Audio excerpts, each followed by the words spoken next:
इतवारू Dubai का channel को subscribe करना ना भूले और बगल में बेल आइकन का बटन है उसको क्लिक कीजिए। इस तरह का नया गाना लाता ही रहेगा। अरे डीजे वाले छोरे अपनी स्टाइल में बजाना। गाओ की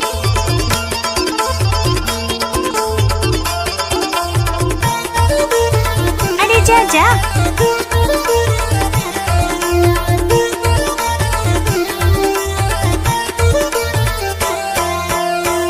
पच्चा की तू माया हरियर बेला बेल बेला आबे तया मोर आला बेला रे सुले वो नान पाई सुले गोदी के दाई बेल बेला आबे तया मोर आला बेला रे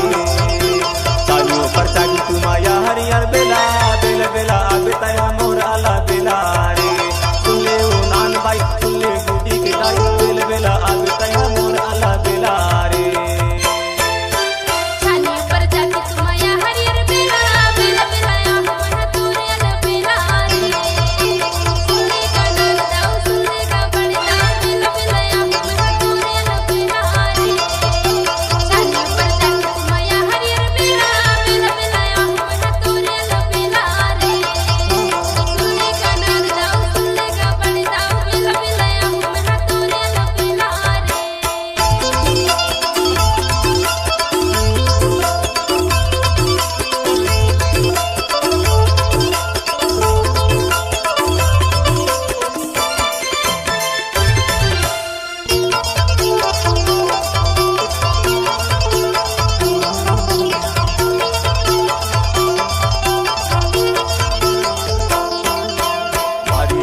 दूरा कौन बड़ा दूरा कौन बड़ा दूरा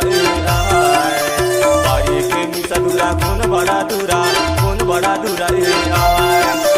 गली गली आ जाते कौन बड़ा दूरा बेल बेला आबे तया मोर आला बेला रे आलो खर्चा की तू माया हरियर बेला बेल बेला आबे तया मोर आला बेला रे सुले उलान बाई सुले दूधी के दाई बेल बेला आबे तया मोर आला बेला रे इलाका खिप्टी का हो धमाका इतवारू दुबई भाई का ही रहेगा। नाच ना वो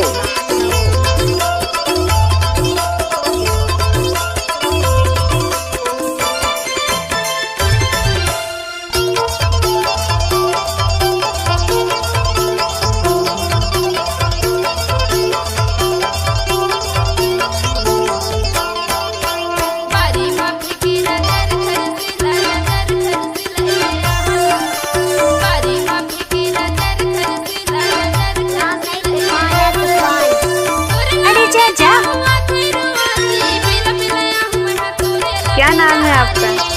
नाम तो सुना ही होगा, जिला बालाघाट वाले इतवारू दुबई सुक्का टोला वाले। आपका ये नाम है?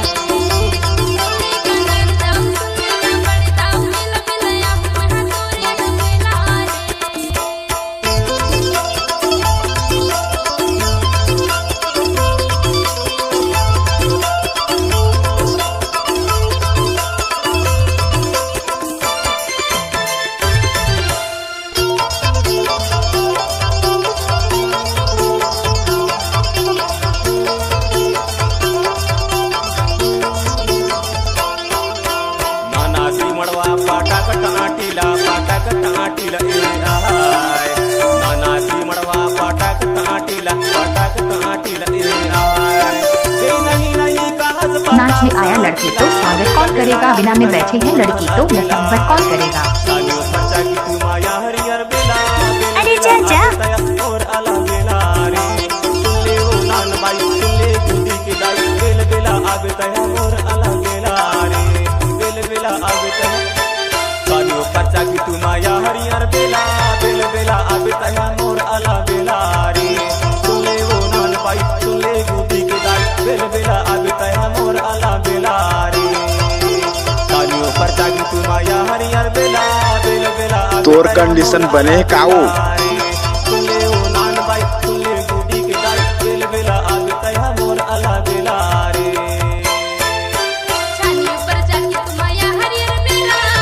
अरे जा जा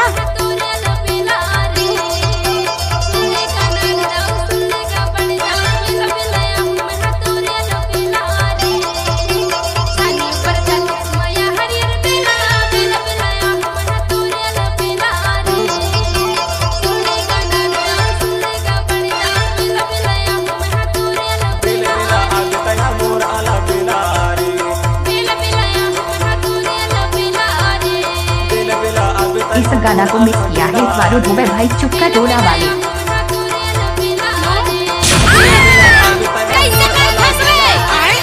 अरे जा जा